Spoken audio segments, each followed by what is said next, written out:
اعوذ باللہ من الشیطان اللعین الرجیم بسم اللہ الرحمن الرحیم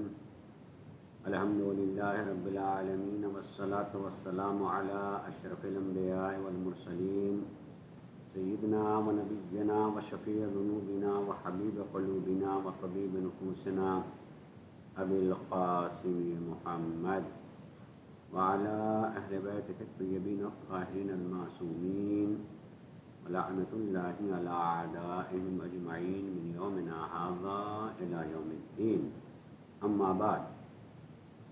وقد قال اللہ سبحانہ تبارک و تعالی فی کتابہ الکریم وهو اصدق القائلین وقولہ الحق بسم اللہ الرحمن الرحیم فبشر عباد الذین یستمعون القول فیتبعون احسنہ عباد اللہ اوصیکم ونفسی بتقوی اللہ۔ میں مسلسل صحیفہ سجادیہ سے دعا کو پیش کرتا چلا آ رہا ہوں، اور صحیفہ سجادیہ کے دعاؤں کو منتخب کرنے کا مقصد یہ تھا کہ ہم دعا کو صرف ایک حاجت اور ضرورت کے وقت کے لیے منتخب کرنے والی کتاب نہ سمجھیں، بلکہ دعا جو معصوم علیہ السلام سے ماثور ہیں، ان سے نقل ہوتی ہوئی چلی آئی ہیں، اس میں علم و آگاہی کے دروس بھی پائے جاتے ہیں۔ خصوصیت کے ساتھ صحیفہ سجادیہ چوتھے امام کی دعائیں ہیں، جو ہمارے ہاں مسلمہ ہے، تسلیم شدہ ہے کہ امام ہی کی تعلیم کردہ دعائیں ہیں۔ اس زمانے میں جس زمانے میں لوگ معصوم کی باتوں کو براہ راست نہیں سن پا رہے تھے، اس لیے کہ کربلا کے واقعے کے بعد سے حالات دوسرے تھے، اور معصوم کی ذمہ داری تھی کہ وہ عصمت کے فرائض کو اور امامت کے ذمہ داریوں کو ادا کرتے رہیں۔ آپ علیہ الصلاۃ والسلام نے دعاؤں کے لب و لہجے میں امامت کی ذمہ داریوں کو پورا کیا ہے۔ دعائے مکارم الاخلاق زیر بحث ہے، نسبتاً طویل دعا ہے اور بہت مشہور، اور بہت سارے مواقع پر پڑھنے کی تاکید بھی کی گئی ہے کہ اسے پڑھنا چاہیے۔ مکارم الاخلاق نام ہی بتا رہا ہے کہ اس میں انسان کو اخلاقیات کی طرف توجہ دلائی گئی ہے، اور واقعی معنوں میں اخلاقیات کسے کہتے ہیں وہ بھی ان دعا کے ذریعے سے سمجھنے کی اور جاننے کی ضرورت ہے۔ میں نے اس سے پہلے جمعے میں جہاں تک دعا کے کلمات پڑھے تھے، اس سے آگے دعا کے کلمات کو پھر پڑھ رہا ہوں، اور اس میں غور کیجیے گا۔ امام نے صلوات کے بعد دعا کی تھی اللہ کے حضور کہ پروردگارا وقتنی ما یشغلنی الاہتمام بہ، جو میری ضرورت ہے، جو مجھے ادا کرنا چاہیے، پروردگارا ان کی ذمہ داریاں تو قبول کر لے، تو لے لے، یعنی آگاہ کرنے کی ذمہ داری، اس طرف متوجہ کرنے کی ذمہ داری۔ انسان جب غافل ہو جاتا ہے تو کسی توجہ دلانے والے کی ضرورت ہوتی ہے۔ یہ توفیقات الہی میرے شامل حال رہے کہ میں اپنی ذمہ داریوں کو فراموش نہ کر سکوں۔ واستعملنی بما تسألنی، اور خصوصیت کے ساتھ یہ کہ وہ سارے اعمال بجا لاؤں جن اعمال کے بارے میں کل قیامت کے دن پروردگارا تو مجھ سے سوال کرے گا۔ یہ پتہ ہے کہ ہمیں جو زندگی ملی ہے، زندگی ملنے کے بعد ہم موت کی آغوش میں چلے جائیں گے، عالم برزخ کا زمانہ گزارنے کے بعد محشر کے دن اٹھائے جائیں گے، حساب و کتاب ہوگا، اور ہماری اس دنیا کی زندگی کے بارے میں سوالات کیے جائیں گے کہ ہم نے کس طرح کی زندگی گزاری ہے، کیوں گزاری ہے، اس کے جوابات کیا ہیں، ہمیں پتہ ہونے چاہیے۔ تو وہ ساری ذمہ داریاں جو مجھ سے مربوط ہیں اور مجھے کرنا ہی چاہیے اور میری عملی زندگی میں آنا چاہیے، پروردگارا ان سارے امور کو جس کے بارے میں تو قیامت میں سوال کرے گا، حساب کتاب کے وقت مجھ سے پوچھے گا، وہ کوئی رہ نہ جائیں، میں اس پر عمل کر کے اس دنیا سے جاؤں۔ وَاسْتَفْرِغْ ایامی فیما خلقتنی لک، اور پروردگارا میرے ایام کو، میرے دنوں کو، جو میری زندگی کے دن ہیں، جتنے دن بھی مجھے گزارنے ہیں، جس کام کے لیے، جس مقصد کے لیے تو نے مجھے خلق کیا ہے، اس کے لیے ایسا نہ ہو کہ ہم کل محشر میں یہ کہیں گے مجھے موقع نہیں ملا۔ نہیں پروردگارا،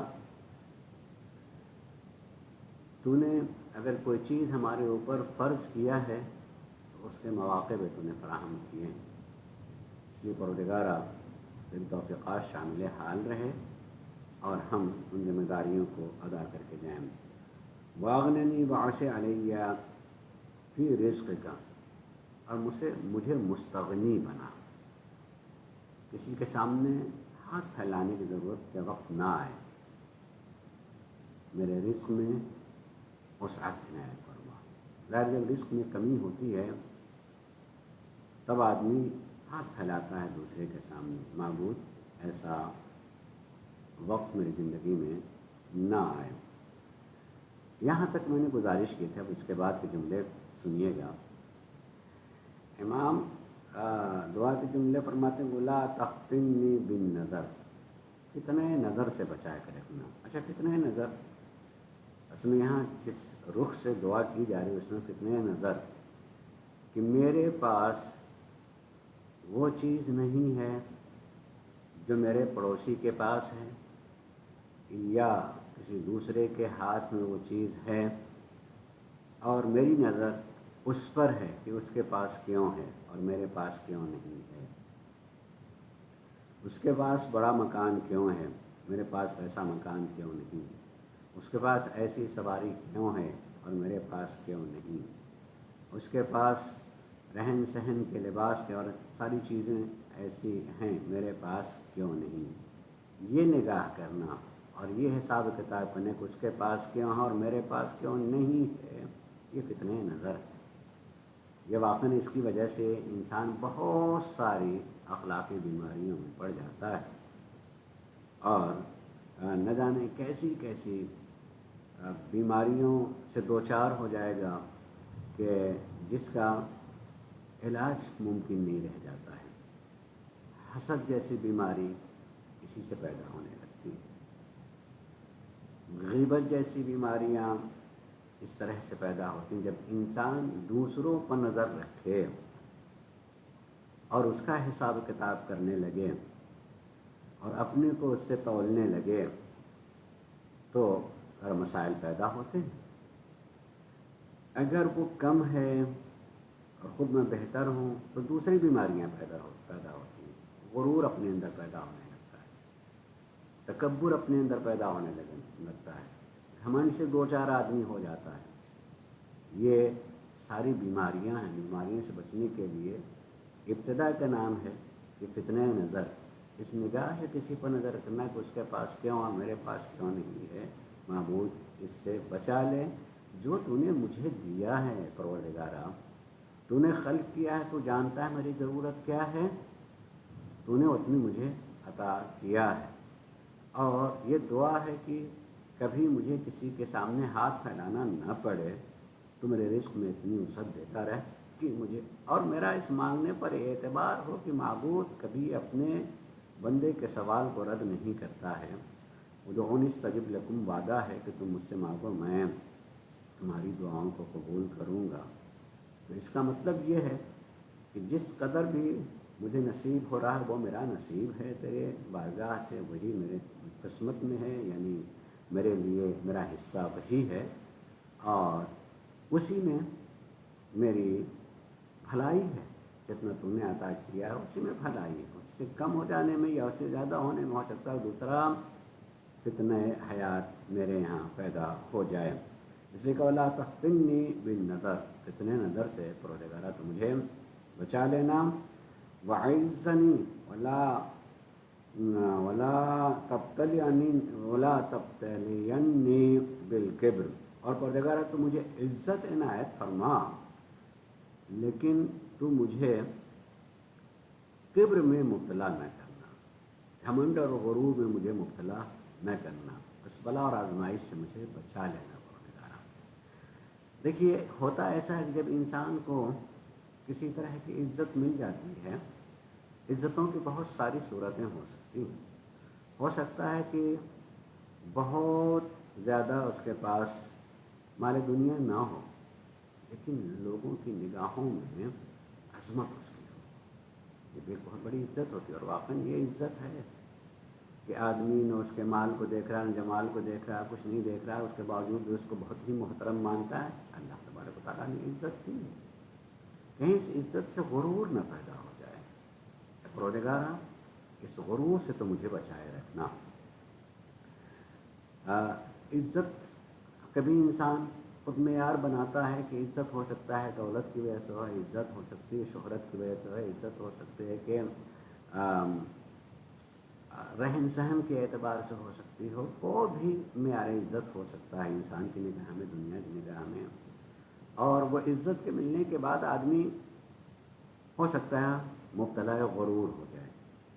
پروردگارا تو مجھے عزت عنایت فرما، اور واقعی عزت جو معبود کے نظر میں عزت ہوتی ہے، معبود اس عزت سے نواز، مگر فتنہ کبر و غرور سے محفوظ رکھنا پروردگارا۔ وعبدنی لک، اور پروردگارا تو اپنی عبادت کی راہ میں تیرا بندہ بن کر کے رہوں، اس لیے کہ تیری بندگی ہی اصل میں اور حقیقت میں زندگی ہے، تیرا بندہ بن کر کے رہوں۔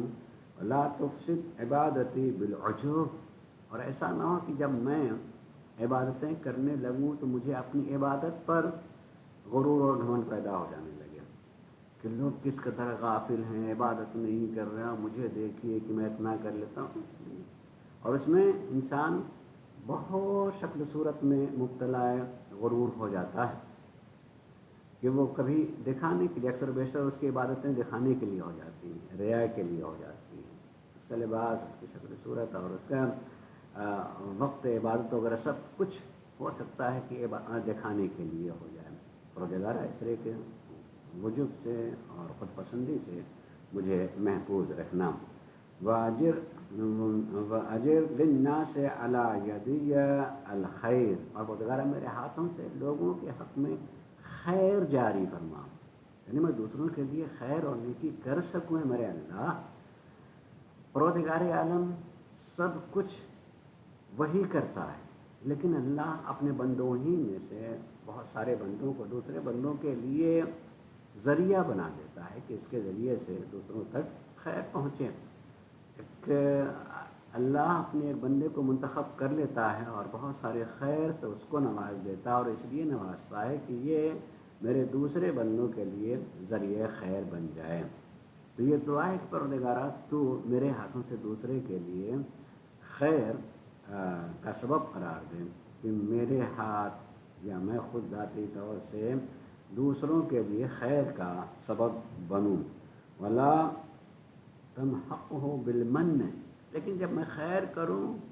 تو کہیں میرے اندر دوسری بیماری نہ پیدا ہو جائے کہ میں اس خیر کو جتانے لگوں کہ بھائی تمہیں کوئی ملا میرے علاوہ، اگر میں نے ایسا نہیں کیا ہوتا تو تم کہاں ہوتے؟ کبھی سوچا کہ اس وقت جہاں ہو کس کی وجہ سے ہو؟ پتہ ہے کس کی وجہ سے ہوگا، اللہ کی ذات کی وجہ سے ہے۔ تم اپنے کو بیچ میں گئے، تم کو خود جو ہے شکر الہی کرنا چاہیے کہ اللہ تبارک و تعالیٰ نے مجھے ذریعہ بنا لیا، اس نے مجھے عزت دی ہے، کرتا تو وہی ہے، مجھے ذریعہ بنایا ہے۔ ولا تمحقہ بالمن، جتا کر کے میرے اس خیر کو نابود ہونے سے بچا لینا پروردگارا۔ وہب لی معالی الاخلاق، اور اخلاق کے عظیم اخلاقی منازل مجھے عنایت فرما، یعنی کوئی بھی ہر عمل جو اخلاقیات میں شامل ہے اس کی ابتدا نہیں بلکہ انتہا تک پروردگارا، یعنی تیری نگاہ میں جس کو واقعاً اخلاق کہا جائے وہ اخلاق میری زندگی میں ہو، واعصمنی من الفقر۔ لیکن جب انسان اخلاقیات کے مرحلے میں بھی آ جاتا ہے تو کہیں اس کے فخر نہ ہونے لگے،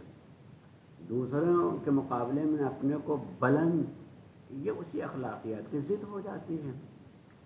بے بلندی اللہ تبارک و تعالیٰ نے عطا کی ہے، اس بلندی کو باقی رکھنے کے لیے بلند انسان جب دوسروں کے لیے اس کی سطح پہ آ کر کے خیر کرتا ہے، اس کی سطح پہ آ کر کے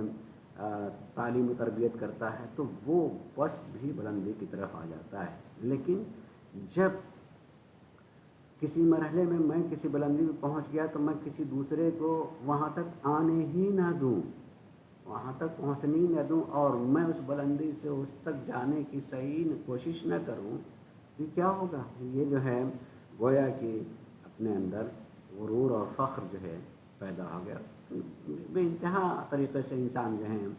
فخر میں مبتلا ہو جاتا ہے۔ کبھی نسل کے اعتبار سے فخر کرنے لگتا ہے، کبھی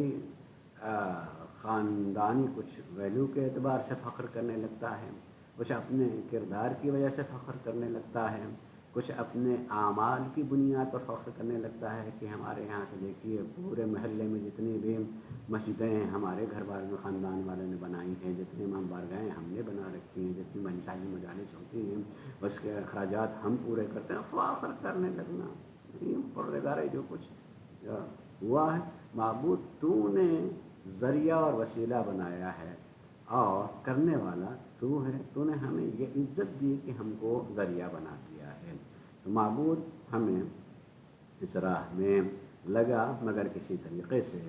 اپنے اندر فخر پیدا نہ ہونے پائے۔ اللہ تبارک و تعالیٰ ان دعاؤں کے ذریعے ہمیں واقعاً تعلیم حاصل کرنے کی توفیق عنایت فرمائے، ہمارے علم و آگاہی میں اضافہ کرنے کی توفیق عنایت فرمائے، اور جو کچھ مل جائے اس پر کسی طرح کا غرور و تکبر نہ ہونے پائے تاکہ ہم دنیا اور آخرت میں بلند رہیں۔ وآخر دعوانا ان الحمد للہ رب العالمین۔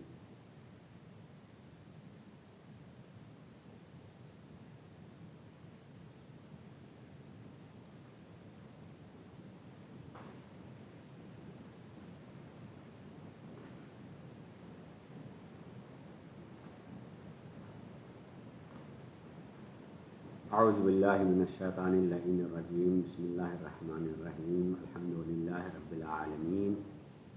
والصلاة والسلام علی سید الانبیاء ابی القاسم محمد، ثم الصلاة والسلام علی سید الاوصیاء علی بن ابی طالب، ثم الصلاة والسلام علی سید نساء العالمین فاطمة الزہراء، ثم الصلاة والسلام على حسن بن علي المجتبى، ثم الصلاة والسلام على حسين بن علي الشهيد بكربلاء، ثم الصلاة والسلام على علي بن الحسين زين العابدين، ثم الصلاة والسلام على محمد بن علي باقر علم النبيين، ثم الصلاة والسلام على جعفر بن محمد الصادق الأمين،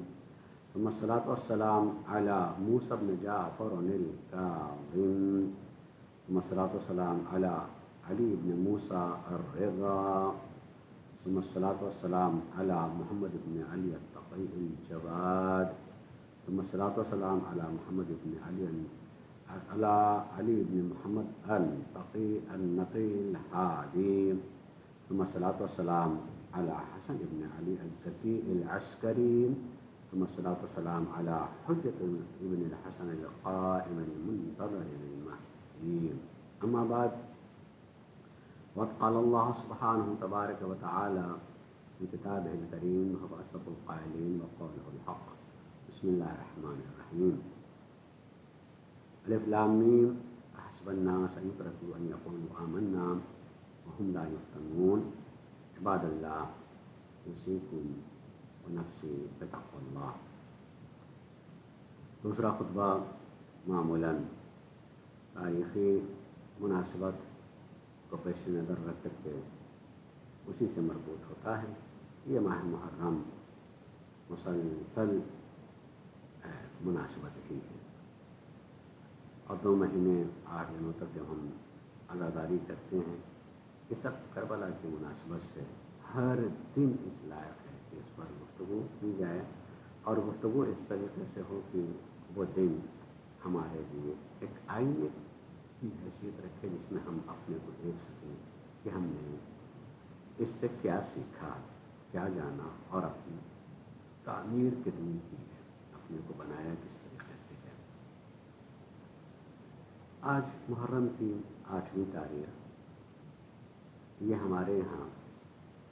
یاد کی جاتی ہے خصوصیت سے سرکار وفا حضرت عباس علمدار علیہ السلام کے ذات والا صفات سے کی نسبت سے، اور ذکر انہی کا ہوتا ہے آج کی تاریخ میں۔ میں بھی چاہوں گا کہ آج کی تاریخ کی تھوڑی سی مناسبت کو پیش نظر رکھتے ہوئے 2-4 باتیں گزارش کروں۔ میں نے بارہا یہ بات کہی ہے کہ معصومین علیہ السلام میں کچھ نام ایسے ہیں